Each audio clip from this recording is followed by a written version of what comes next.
டெல்லியில் பிரதமர் மோடியுடன் தேசிய பாதுகாப்பு ஆலோசகர் அஜித் தோவல் ஆலோசனையில் ஈடுபட்டிருக்கிறார். விவரங்களை தருகிறார் சீர ராஜகுமரன்.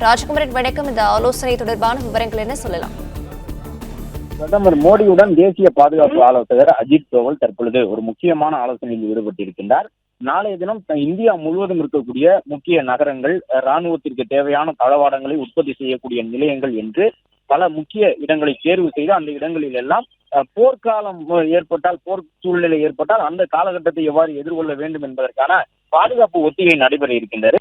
டெல்லி உட்பட முக்கிய நகரங்களில் அந்த பாதுகாப்பு ஒத்திகை நடைபெற உள்ள நிலையில் தான் தற்போது இந்த சந்திப்பை அஜித் தோவல் அவர்கள் பிரதமர் நரேந்திர மோடியுடன் மேற்கொண்டிருக்கின்றார். குறிப்பாக ராணுவத்தின் சார்பில் பல்வேறு நடவடிக்கைகள் மேற்கொள்ளப்பட்டு வருகின்றன. பாகிஸ்தானுக்கு பதிலடி கொடுக்கக்கூடிய நடவடிக்கைகள் அனைத்தும் வேகம் எடுத்திருக்கின்றன. 26 அப்பாவி சுற்றுலா பயணிகளை சுட்டுக் கொண்டிருக்கக்கூடிய பாகிஸ்தானுக்கு அதன் பின்னணியில் இருந்து செயல்பட்டிருக்கக்கூடிய நபர்களுக்கும் உரிய தண்டனையை வழங்க வேண்டும் என்பதில் இந்திய ராணுவம் தீவிரமாக இருக்கின்றது. எனவேதான் இந்திய தரப்பில் ஏதேனும் நடவடிக்கை எடுக்கப்பட்டால் பாகிஸ்தான் தரப்பிலிருந்து அதற்கு பதிலாக என்ன செய்வார்கள் என்பது குறித்தும் ஆலோசிக்கப்படுகின்றது. அதன் அடிப்படையில் பாகிஸ்தானுக்கு இருக்கக்கூடிய திறன் என்னென்ன திறன் வாய்ந்த ஆயுதங்கள் பாகிஸ்தான் வசம் இருக்கின்றன. கடந்த ஒரு வார காலத்தில் 2 முறை அவர்கள் ஏவுகணை சோதனை நடத்தி இருக்கின்றார்கள் பாகிஸ்தான் சார்பில். அந்த ஏவுகணையின் தாக்குதல் தூரம் எவ்வளவு இருக்கின்றன என்பது உள்ளிட்ட முக்கிய விஷயங்கள் தொடர்பாக உளவுத்துறை கொடுத்திருக்கக்கூடிய தகவல்கள் உட்பட அனைத்து விவரங்களோடு தற்பொழுது தேசிய பாதுகாப்பு ஆலோசகர் பிரதமருடன் இந்த முக்கிய ஆலோசனையில் ஈடுபட்டிருக்கின்றார். நாளைய தினம் பாதுகாப்பு ஒத்திகை நடைபெறும் பொழுது அதன் மூலமாக பொதுமக்களுக்கு ஏற்படுத்தப்பட வேண்டிய விழிப்புணர்வுகள் என்ன, எந்த அடிப்படையில் பொதுமக்களுக்கு போர் பற்றிய புரிதலை ஏற்படுத்த முடியும் என்பது தொடர்பாகவும் இந்த ஆலோசனையில் பேசப்பட்டு வருவதாக தகவல் கூறப்பட்டிருக்கின்றது.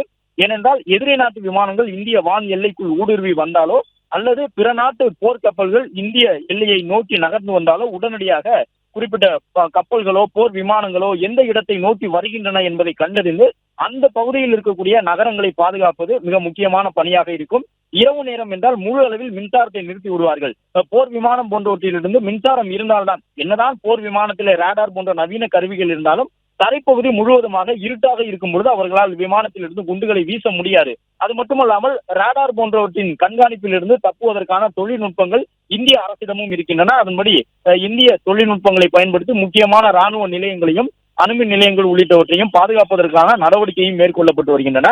எனவே பொதுமக்களுக்கான விழிப்புணர்வை எவ்வாறு ஏற்படுத்துவது, நாளைய தினம் போர் பதற்ற தணிப்பு ஒத்திகை நடைபெறும் பொழுது போர்க்காலங்களில் எவ்வாறு இருக்க வேண்டும் என்பதற்கான அந்த விழிப்புணர்வை மக்களுக்கு புரிய வைக்கும் விதமாக என்னவெல்லாம் திட்டமிடப்பட்டிருக்கின்றன, நாட்டில் இருக்கக்கூடிய எந்தெந்த இடங்களில் எல்லாம் இந்த போர்க்கால ஒத்திகை நாளைய தினம் நடைபெற உள்ளது என்பது தொடர்பாக பிரதமரிடம் தற்பொழுது தேசிய பாதுகாப்பு ஆலோசகர் கூறி வருகின்றார். அது மட்டுமல்லாமல் எல்லையில் இந்திய ராணுவத்தின் தயார் நிலை எவ்வாறு இருக்கின்றன, பாகிஸ்தான் ராணுவத்தினுடைய செயல்பாடுகள் எவ்வாறு இருக்கின்றன என்பது தொடர்பாக உளவுத்துறை வசம் கிடைத்திருக்கக்கூடிய தகவலும் இந்த சந்திப்பின் பொழுது பிரதமருக்கு வழங்கப்படும் என்று சொல்லப்பட்டிருக்கின்றது.